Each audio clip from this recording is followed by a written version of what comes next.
New York City is currently sitting at the intersection of sports and politics, which honestly makes sense because it is.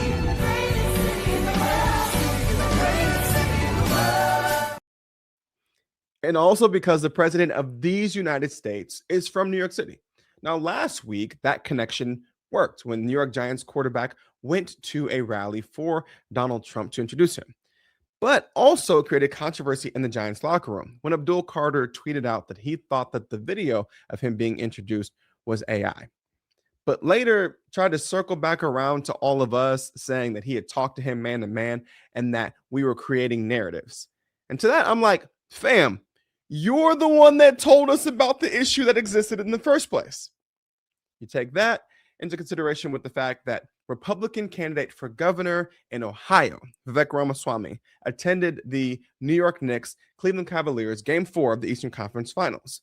And when he got there, it reminded a lot of people on the internet of the reality of the Republican politician sports curse. Because if someone like a Ted Cruz, or in this case, Vivek Ramaswamy, is showing up at your game, you can go ahead and back it up. It's a wrap. Bet against it.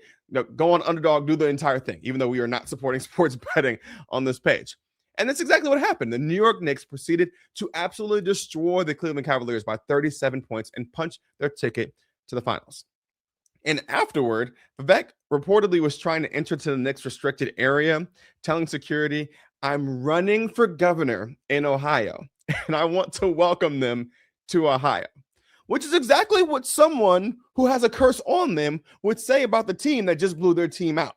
And security clearly understood the assignment because they were not going and they were not letting him back there. And I just have to say, I am super hyped for the New York Knicks and Knicks fans because it has been a long road. And I get it. Listen, I am from Minnesota. I'm a Minnesota Vikings fan. My team hasn't been to the Super Bowl since the 70s. The Knicks haven't won the NBA Finals since what, 73? And they haven't been to the finals since 1999.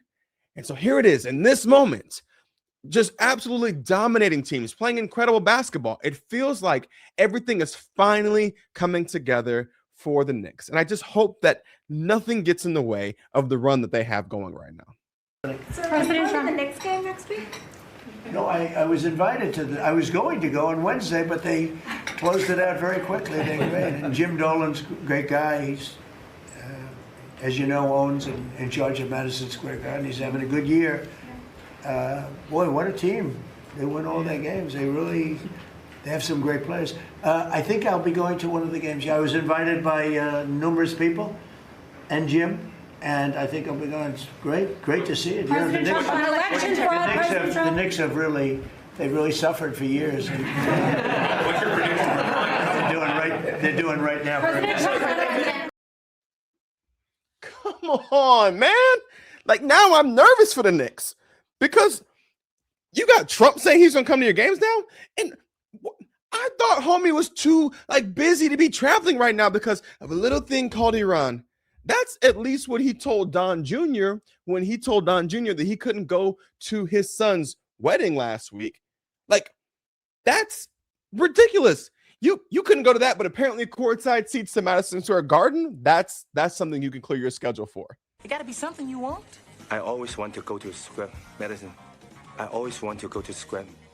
Shh. I always dream to Square Madison. And you know what? Don Jr. is probably used to this at this point. I could just imagine little Don Jr. walking up to his dad like, "Dad, can you throw a ball with me?"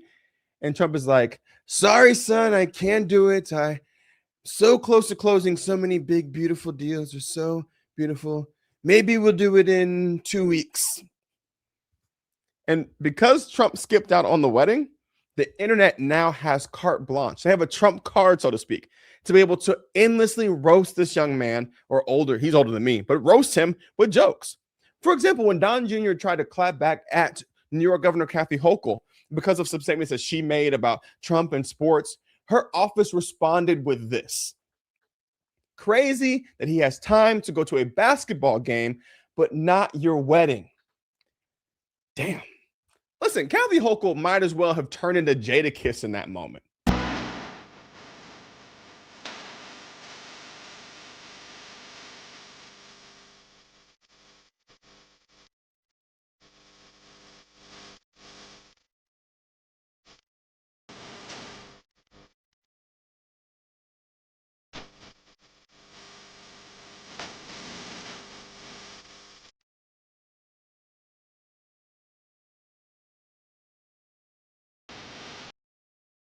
I'm just Wayne, and thanks for coming to my TED Talk.